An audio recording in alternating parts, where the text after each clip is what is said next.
மாட்டேன், நான் பயப்பட மாட்டேன், பயப்பட மாட்டேன், நான் பயப்பட மாட்டேன். இயேசு என்னோடு இருப்பதனால், இயேசு என்னோடு இருப்பதனால். இத்தனை நாட்களும் வேதனைகளையும் பாடுகளையும் அனுபவித்த தேவனுடைய ஜனமே, கஷ்டங்களை அனுபவித்த கர்த்தருடைய பிள்ளைகளே, வாழ்க்கையில் ஒரு முன்னேற்றம் கூட இல்லையே என்று சொல்லி கதறி காத்துக் கொண்டிருக்கிற நம்முடைய இருதயத்தை பார்த்து நம் உள்ளிந்திரியங்களை ஆராய்ந்தறிகிற தெய்வம், நம் இருதயம் அதை அறிகிற கர்த்தர் சொல்றார், நான் உன்னை உயர்த்த போகிறேன், உயர்ந்த ஸ்தானத்தில் நீ இருப்பாய். ஆமென் சொல்லுங்க. கையை தட்டி கர்த்தரை மகிமைப்படுத்து. அது மட்டுமல்ல, பைபிள் என்ன சொல்லுகிறது?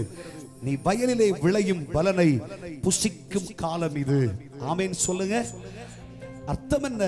விதைத்திருக்கிறாய், விளைச்சலின் பலனை இதுவரையும் அனுபவித்ததில்லை.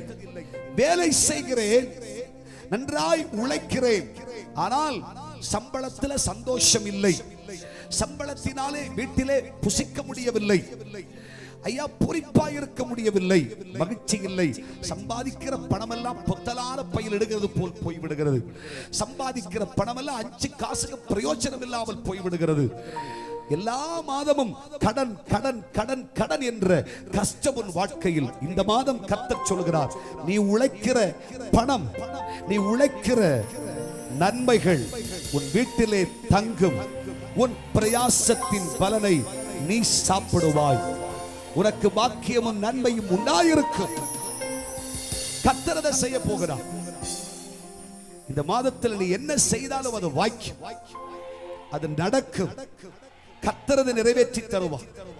நம்முடைய வாழ்க்கையிலே, நம் சந்ததியின் வாழ்க்கையிலே கர்த்தராகிய தெய்வம், நீ எதை விரும்புகிறாயோ, எதை யோசிக்கிறாயோ, எதை செய்ய ஆரம்பிக்கிறாயோ, கர்த்தர் அதை அப்படியே வாக்கியம் பண்ணுவார்.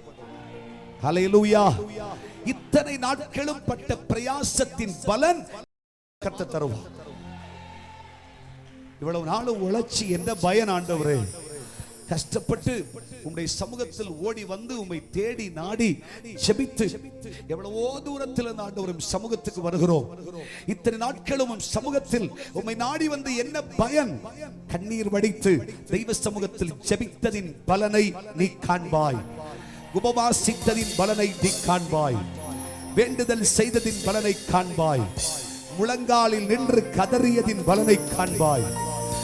இந்த உலகத்தில் நீ உழைச்சு பாடுபட்டு கஷ்டப்பட்டதின் பலனை இந்த ஆண்டு கர்த்தர் பரிபூர்ணமாய் உன் வாழ்க்கையில் அருளுவேன் என்று சொல்கிறார்.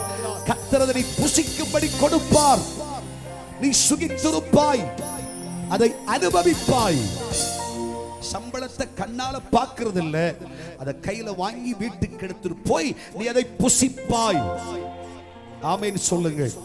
அதனால் மகிழ்ச்சி நம் குடும்பத்தில் உண்டாயிருக்கும். எத்தனை பேர் விசுவாசிக்கிறீர்கள்? இந்த மாதத்தில் கர்த்தர் அதை செய்ய போகிறார். இந்த மாதம் நீ கடன் வாங்க மாட்டாய், நீ கடன் கொடுப்பாய். அந்நிய செலவி நம் குடும்பத்திற்கு வராது. தீங்கான யாதொன்றும் குடும்பத்தில் வருவது இல்லை. இல்லை, வீட்டில் புசித்து குடித்து சந்தோஷமாய் மகிழ்ச்சியோடு இருக்கும் மேன்மையை கர்த்தர் இந்த மாதம் தரப்போகிறார். குடும்பத்தில் நிம்மதி ஆண்டவர் தரப்போகிறார். சமாதானத்தை கர்த்தர் தருகிறார். மேன்மையை கர்த்தர் அருளுகிறார். இதுவரைக்கும் இல்லாத ஒரு மகிழ்ச்சி, மேன்மையை கர்த்தர் குடும்பத்தில் தருவார். பிரயாசத்தின் பலன் நீ அனுபவிக்கும் நேரம் அது இந்த மாதம். எத்தனை பேர் விசுவாசிக்கிறீர்கள்?